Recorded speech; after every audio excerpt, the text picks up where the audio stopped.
우리 중기부 장관께 질의하겠습니다. 아시다시피 이제 중기부는요, 사실 이제 공업진흥청 있다가 이 중소기업청, 그래서 산업부 외청에 있다가 이제 2017년에 중기벤처기업부로 격상되었습니다. 그만큼 이제 우리 중소기업에 대한 정부의 적극적인 지원에 대한 그런 니드를 우리가 반영한 거라고 생각을 합니다. 그런데 제가 사실 이번에 저는 산자의 국감을 하면서 느낀 것이 중기부의 업무 행태는 외청일 때랑 변한 것이 없는 것 아닌가 이런 생각을 합니다. 예산만 봐도 지금 산업부가 한 11조라면 중기부가 한 15조 가깝더라고요. 실질적으로 훨씬 많은 예산을 가지고 있는데 업무의 방식이라든지 이런 부분이 너무 주먹구구식이다 이런 생각이 듭니다. 예컨대 TMF 사태만 해도 온라인 쇼핑몰 판로 지원 사업을 이제 새로 시작한 건데 그 지원 사업을 결정하는 방식, 그리고 중기부에 뭐 보고하는 형식, 또 그리고 어떤 업체를 선정하느냐 하는 그러한 절차, 기준 아무것도 제대로 된 것이 없습니다.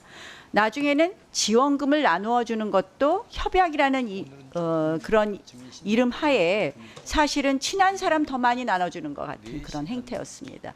저는 업무 방식을 근본적으로 개선하지 않으면 중기부가 이제는 외청에서 이 부로 격상이 된 그 역할을 제대로 못하고 있다 이렇게 생각을 합니다. 그래서 이번에 우리 오영주 장관께서 좀 이러한 부분에 중기부의 전체적인 혁신이 좀 만들어 주셨으면 하는 것을 좀 간곡히 청합니다. 자, CES에서 작년에 대한민국 기업이 150개 기업이 혁신 기업으로 수상을 했습니다. 그 중에서 몇 개 기업이 벤처 스타트업인지 아십니까? 네, 98개 기업입니다. 제가 받은 자료로는 한 128개인데요. 128개, 네, 128개 중에 혁신상이 98개. 결국은 150개 중에서 네. 우리 128개라는 것은 벤처 스타트업이 얼마나 지금 중요한 역할을 하고 있느냐를 보여주고 있다고 생각을 합니다.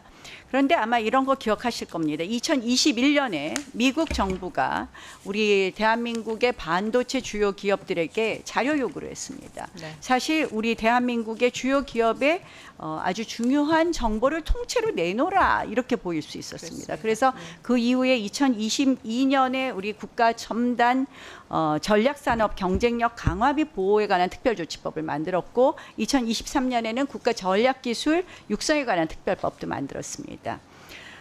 그리고 이제 과기부가 이런 법에 따라서 뭐 계획도 만들고 또 이것에 따른 어떻게 보면 전략기술 정보 보호 및 외국 정보 요청 대응을 위한 고시를 제정하고 있습니다. 네. 그런데 제가 아까 말씀드린 것처럼 중기부의 업무 방식이 어떤 주먹구구식이다 보이고 그리고 그 많은 예산을 한마디로 연명형을 위해서 나누어 주는 것에 급급했지 이것이 지속 가능하게 지원하는 데에 시스템적으로 돈을 쓰지 않았기 때문에 돈을 쓰지도 않고 업무 방식 자체가 그런 부분에 대해서는 소홀히 했기 때문에 그래서 과기부가 이런 걸 이 시행령 및 뭐 이런 고시를 한다 하면서 입법 예고를 하면서 중앙행정기관하고 지자체에다가 의견을 달라고 그랬어요. 산업부는 의견을 줬는데 중기부는 의견을 주지 않았습니다. 결국은 이 가이드라인을 만드는 데 있어서 외국 정부가 정보 요청을 했을 때 어떻게 하느냐, 대응을 하느냐 가이드라인을 만드는 데 있어서 산업부랑 과기부는 주체로 참여하지만 중기부는 협력자로 참여하는 거 맞죠? 네, 이 부분에 대해서는 그렇게 보고받았습니다. 그래서 네. 중기부의 변명은 중기부의 법이 따로 있다. 중소기업 기술 보호에 관한 법이 따로 있기 때문에 우리는 따로 고시를 만들겠다고 하는데요. 제가 법을 찾아봤습니다.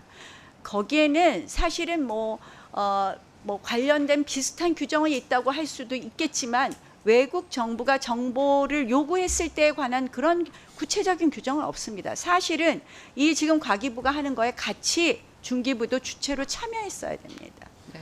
저는 이것도 아까 모두에 말씀드린 중기부의 이런 업무 태도에서 나타난 것이다 생각을 하고요.